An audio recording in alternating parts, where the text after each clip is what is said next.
A daughter-in-law is supposed to work without eating or drinking. That's common sense. During the New Year's gathering at my in-laws' house, my mother-in-law, who was sitting next to me, suddenly struck me. It seemed she didn't like the fact that I had a sip of water. Why should I, a pregnant woman, have to endure such treatment? Moreover, my mother-in-law repeatedly punched my shoulder with her fist, and her strength was gradually increasing. The suddenness of the event and the intensity of her actions left my husband and others who were there frozen, with the blank expressions for a few seconds. My husband and the others quickly regained their senses and tried to intervene, but those few seconds of delay turned the situation critical. "Scarlett hurts. Please stop. When you are just a daughter-in-law, don't you dare talk back." My mother-in-law misunderstood my plea, as talking back as she lost her cool and forcefully punched my belly. There is a baby in my belly. After being hit by my mother-in-law while I was sitting down, I put my hand on the table and held my belly with the other hand as I crouched. "Are you okay?" My husband was worried about our baby and me, and the relatives who were there also worried about me. "Oh, come on, it's just a little smack," my mother-in-law said dismissively as she sipped her tea. After she has just hit someone, how can she say that? While there was a tense atmosphere in the room, my brother-in-law, observing my mother-in-law casually sipping her tea, said, "I'm 26 years old, and my husband Tristan is 27 years old, and we both work. We don't have any children yet, but recently, I discovered that I'm 2 months pregnant. It's a joyful occasion, and I wanted to share the news with everyone right away. But my husband had a suggestion. Since New Year's is coming up and everyone will be gathering at my parents' house, why don't we announce it then and surprise everyone?" I thought it sounded like a fun idea, so I agreed to my husband's proposal. I love my job and plan to continue working after giving birth, and my husband understands and supports that. With an understanding husband and a new addition to our family, my life was filled with happiness. However, there's one thing I'm worried about. Wait a minute, the house isn't properly cleaned yet, is it? And there isn't much food in the fridge. I'm sorry, I work too and I just don't have much time. My in-laws' house is about a 40-minute drive away, and my mother-in-law, Scarlett, is capable of driving at 54. And my mother-in-law, Scarlett, who is still capable of driving at 54, often visited our house on weekends. She lives with my father-in-law, Atticus, and my grandmother-in-law, Colette. But my mother-in-law always comes alone. It's okay for her to come to our house, but she always nags and complains. Is it so much fun for her to criticize me like this? My husband has a brother named Marcus, and they are close. Since my husband is the youngest child, he grew up being adored by my mother-in-law, and she seemed like a typical case of a parent who couldn't let their child go. I often talk to my brother-in-law's wife, Lexi, who is in the same position as a daughter-in-law on the phone, and ask for advice. However, even though I say ask for advice, the child who my mother-in-law can't let go is my husband, so she doesn't get nagged as much by my mother-in-law. Therefore, she just listens to me vent, basically. Moreover, my sister-in-law and her husband have 3 children, so they are knowledgeable about childbirth and child-rearing. I'll probably ask them for advice about parenting in the future. For now, I'm trying to remain calm and not irritated so as not to negatively affect the baby. However, my mother-in-law, who still doesn't know about my pregnancy, continues to visit on weekends and criticize me as usual. Normally, I would endure it to avoid causing any trouble in the daughter-in-law-mother-in-law relationship, but now that I have a baby in my belly, I decided to talk to my husband about it. Even though we decided not to say anything to her, no matter what she says to me, I want to reduce stress for the baby. Yeah, you're right. I'm sorry. I'll talk to her and make sure she doesn't nag. My husband, while avoiding mentioning the pregnancy, told her not to nag me. However, this warning made the situation worse. My mother-in-law has continued to visit our house even after my husband talked to her, but she no longer criticizes me openly. However, the only time she doesn't nag me is when my husband is around, so when we are alone, she still nags. How dare you tattle on me to Tristan? You are so cocky when you are just a daughter-in-law. Moreover, did my husband's warning intensify her dissatisfaction with me? Since she now says these things when my husband is not around, her maliciousness has increased. Furthermore, it seems that she wants to imply that I'll face even worse consequences if I tell him again, as she has started using violence. I heard you've been taking time off work.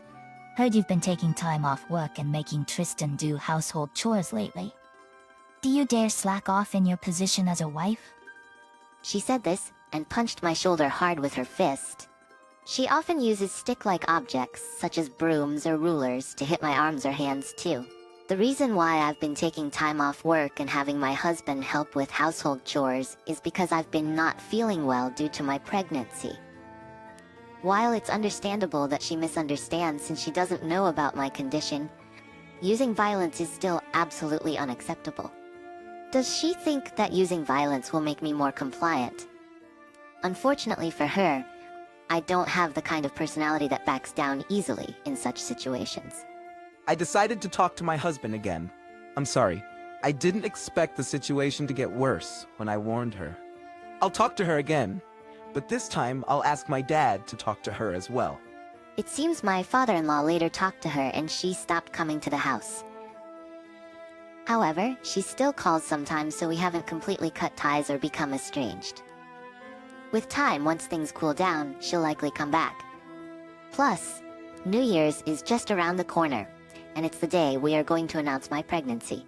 I hope that her attitude would change once she found out she would have a grandchild. About a month after my mother-in-law stopped coming to the house, we visited in-laws' house for New Year's gathering. We're here, Mom. Happy New Year. Welcome, Marcus, and the kids are already here? Before going to my in-laws' house, I was anxious that my mother-in-law might criticize me or use violence against me, but it seems that there was no need to worry. She spoke to me brightly. Had she reflected and turned over a new leaf? From inside the house I could hear the voices of my brother-in-law's children. My mother-in-law took us to the room where the children's voices were coming from. Tristan, it's been a while. Long time no see. In the room there were my brother-in-law's family, my father-in-law, and my grandmother-in-law Colette, who would turn 81 this year. We've been waiting for you both. It had been a while since we had all gathered, as we only get together on July long week and New Year's. Our conversation was lively as we caught up. After a while it was time to start preparing dinner. When we get together at my in-laws' house, it is customary to have a meal together. So we decided to announce the pregnancy during the mealtime. Well, should we start preparing dinner? As I was about to take a sip of water, my mother-in-law said that. My mother-in-law, sister-in-law, and I usually cook together. But that day, since I hadn't been feeling well since morning, my husband had kindly offered to help with cooking. Scarlett, I'm sorry. Tristan will be helping this time. I took a sip of the water from the cup I picked up and placed it back on the table. At that moment, my mother-in-law, who was sitting next to me, suddenly raised her voice and punched my shoulder with her fist. You, don't get cocky just because I've been quiet. It's common sense for a daughter-in-law to work without eating or drinking. The timing of me lifting the cup, and her saying that we should start preparing dinner, couldn't have been worse. And this simple act of drinking water seemed to have made my mother-in-law think that I had an arrogant attitude. I never expected that water would become a landmine. She had been speaking to me with a cheerful demeanor, but it was only because she had been told to do so by my husband and father-in-law. She still disliked me as before. Perhaps she had been harboring a lot of resentment as she repeatedly punched my shoulder with her fist, and her strength was gradually increasing. My husband and father-in-law were aware of my mother-in-law's violence against me. I vented to my sister-in-law, so my brother-in-law and she also knew about my mother-in-law's violent behavior. But I guess they didn't expect my mother-in-law's violence to be this bad. Even for me, this level of violence was also a first. The suddenness of the event and the intensity of my mother-in-law's actions left my husband and father-in-law frozen with blank expressions for a few seconds. They quickly regained their composure and tried to intervene, but those few seconds of delay were critical. Scarlett, it hurts. Please stop. Dog, you dare talk back when you are just a daughter-in-law. Can someone become so violent in an instant? Or is it just my mother-in-law? My mother-in-law misunderstood my plea as talking back, as she had lost her cool and punched my belly with full force before my husband and father-in-law could stop her. After being hit by my mother-in-law while I was sitting down, I placed one hand on the table and held my belly with the other hand as I crouched. Are you okay? My husband was worried about both the baby and me, and the relatives who were there were concerned for me too. For heaven's sake. It was just a little smack. You guys are overreacting. My mother-in-law said, adjusting her sitting position. My husband and I were too concerned about the baby to respond to my mother-in-law. However, it was my brother-in-law who spoke up to my mother-in-law in our place after she had her tea. Aren't you someone's daughter-in-law too? It's common sense for a daughter-in-law to work without eating or drinking, right? I meant a daughter-in-law in the weakest position among all of us here should take the initiative and work harder. Then, that means you are the daughter-in-law who was in the weakest position in this house before we got married, right? Were you doing all the housework back then, when we lived here? My brother-in-law's words darkened my mother-in-law's face. According to my brother-in-law, when he and my husband still lived at home, my mother-in-law apparently had their grandparents do much of the housework. Moreover, she had pushed the household chores onto their grandparents secretly so that the rest of the family would not find out. My brother-in-law had witnessed that when he was young, and he didn't fully understand it at the time.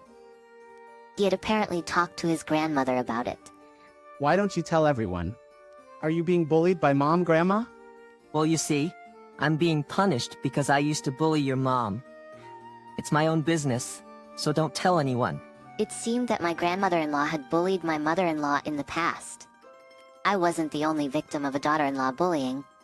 As my grandmother-in-law aged, and the roles reversed between her and my mother-in-law had started to take out her frustration on my grandparents-in-law secretly. I thought my mother-in-law disliked me for marrying her son because she was unable to let go of him. But not only that, the fact that my grandmother-in-law is almost 81 years old makes it harder to treat her badly, and it seems that made my mother-in-law start pointing her frustration at me. I found it infuriating that the reason of this daughter-in-law bullying was just that I was being caught in the crossfire. I didn't do anything wrong. Grandma, I'm sorry. I couldn't hold it in. It's okay. You kept the secret for a long time, and I was grateful for that. The atmosphere quickly shifted to make my mother-in-law the villain, and I was grateful for that. The conversation momentarily stopped. At that moment, my sister-in-law, who had missed the opportunity, as so much was unfolding at such a furious pace, took the kids to another room. What's this? Are you saying that I'm the bad guy? You've just heard the story. That old hag over there is at fault too. And this dumb daughter-in-law here who slacks off on housework and her job is also at fault. Do you all want to hit me like I hit that dumb daughter-in-law? We would never hurt you physically. Calm down and be rational. Besides, Grandma has silently obeyed your orders all this time. Forgive her already. And this is what my husband tried to bring up the topic of the baby. So I stopped him. Wait, it's an important matter, so I'll say it. Scarlet, there's a baby inside my belly. What? What do you mean? Why were you hiding something so important? We were planning to surprise everyone with the announcement when we have a meal today. What a terrible pregnancy announcement. However, when my brother-in-law, father-in-law, and grandmother-in-law found out that I was pregnant, that made my mother-in-law look even more evil. Is your belly okay? I'll take you to the hospital right now. I'm okay. I'll go to the hospital later. It was New Year's, and it was cold, so I was wearing a belly wrap to keep my belly warm. Inside the wrap, I even had a heat pad, so my belly was protected. Furthermore, my 54-year-old mother-in-law didn't have much strength. So while I was very shocked by the punch in my belly, the pain wasn't that severe.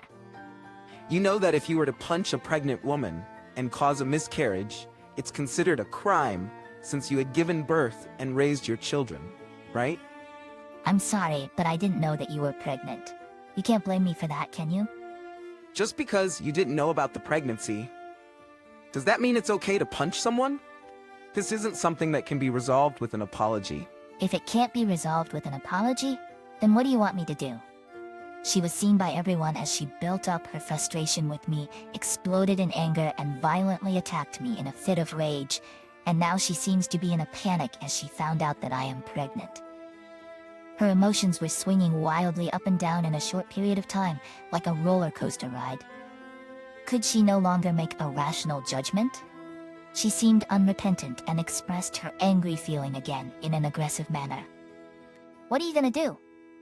Report me to the police? Go ahead. You're not even injured, are you? Moreover, you guys witnessed and can testify that I hurt her today.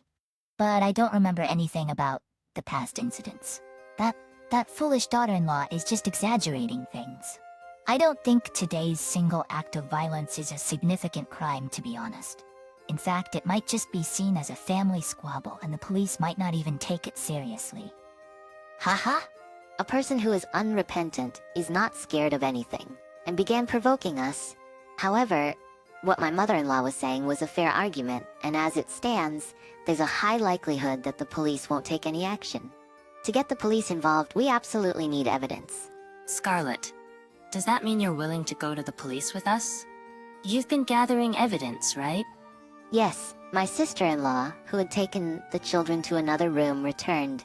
As my sister-in-law said, I had evidence. My husband and I had a good relationship with my sister-in-law and her husband, and I often complained about my mother-in-law to my sister-in-law, so she knew about both her nagging and her violent behavior. Hey, you might think it's not a big deal, but what she is doing to you is emotional abuse. Lexi, you're overreacting. I'm not. We can't guarantee that it won't escalate from here. And just in case, wouldn't it be better to start gathering evidence now? Wouldn't it look like I'm doing something wrong sneaking around like this? If nothing happens, then it won't come out, and isn't it worth it for peace of mind, just in case? Following my sister-in-law's advice, I began gathering evidence just as a precaution.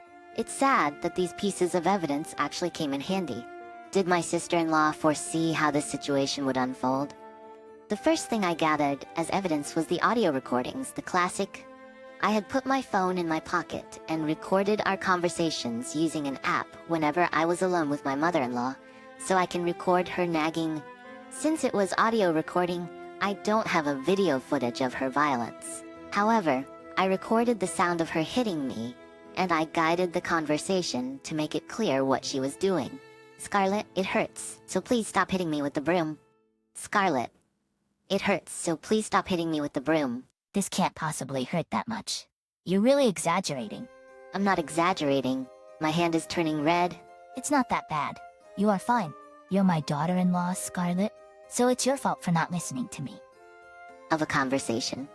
Evidence regarding the violence would be weaker compared to a video footage.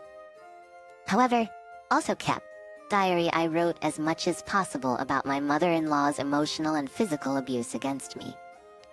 Such as when, where, and what was said to me, and what kind of violence I experienced. Scarlett, be prepared for possible compensation as well. When I was hit, and there were visible marks or bruises, I would take photos with my phone, and print them out. Furthermore, as I was genuinely troubled by my relationship with my mother-in-law, I consulted with the local government and a family relationship counseling support center. It seemed that records of consultations with the police or support centers could also serve as evidence. I had no idea that even my diary and records of consultations could be considered evidence. Since Scarlett said that she was fine with it, let's go to the police with this evidence. Also, since it's emotional and physical abuse, we should consult with a lawyer too, shouldn't we? Be prepared for possible compensation as well. Wait, a police and a lawyer? You're not serious, right? My mother-in-law, upon learning that I had been gathering various pieces of evidence, began to panic once again. It's hard to keep up with all kinds of emotions she's been showing to us. Although we have evidence, being legal novices, we don't know how strong their evidentiary value is. Therefore, even with this evidence, there's a possibility that the police might not take action. However, the presence of numerous pieces of evidence significantly increases the chances of the police getting involved.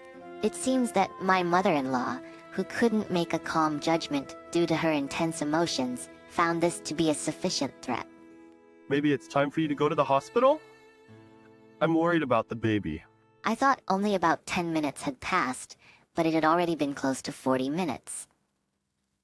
With just a few words, my father-in-law managed to calm down everyone who was heated up.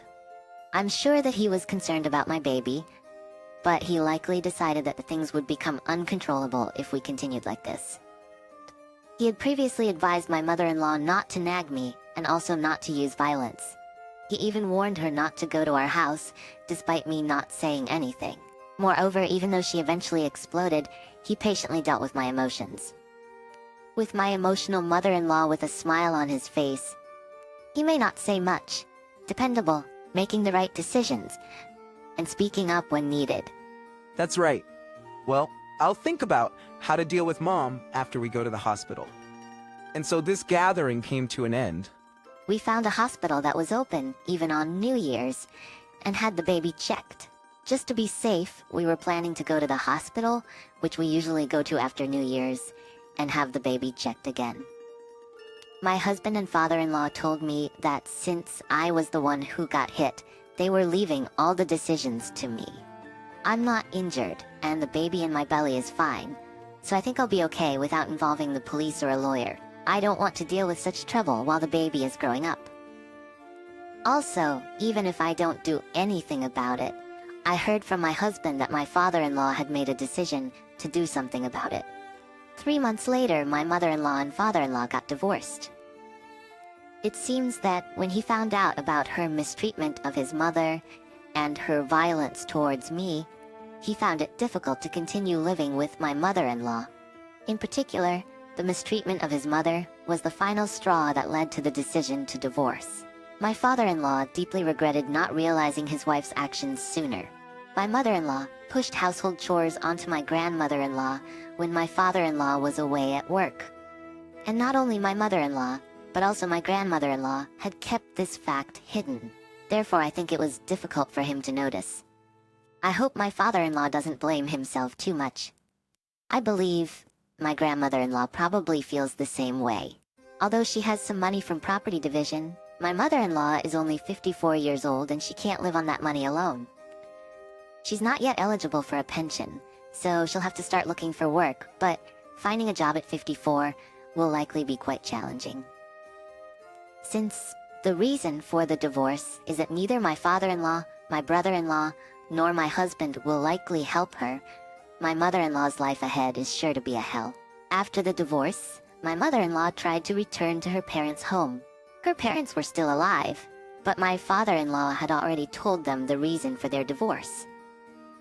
Since her parents knew the reason for the divorce, they apparently sent her away and told her not to come back. Therefore, she sought a place where she could live as comfortably as possible, and as a result, she ended up returning to the town where she had lived with my in-laws. Where she had lived with my father-in-law. Currently, she is renting a cheap apartment and is working part-time at a supermarket. However, it seems that she isn't doing well at work and is treated as a nuisance by the younger generation of co-workers. Additionally, she can't get many shifts due to her inability to perform well, resulting in a low monthly income. She's depleting her savings to make ends meet, although her money will eventually run out. At this rate, my husband, brother-in-law, and father-in-law have no intention of helping her. It's her own doing, so she'll have to figure things out on her own. My brother-in-law is busy with raising his 3 children as usual. My father-in-law now lives with my grandmother-in-law. While he's at work, a home helper is taking care of my grandmother-in-law, but he is about to retire soon. After retiring, he intends to take care of his mother himself. I have entered the late trimester of my pregnancy. I'm very busy with preparations for the new addition to our family. However, I feel happy with the busyness of it.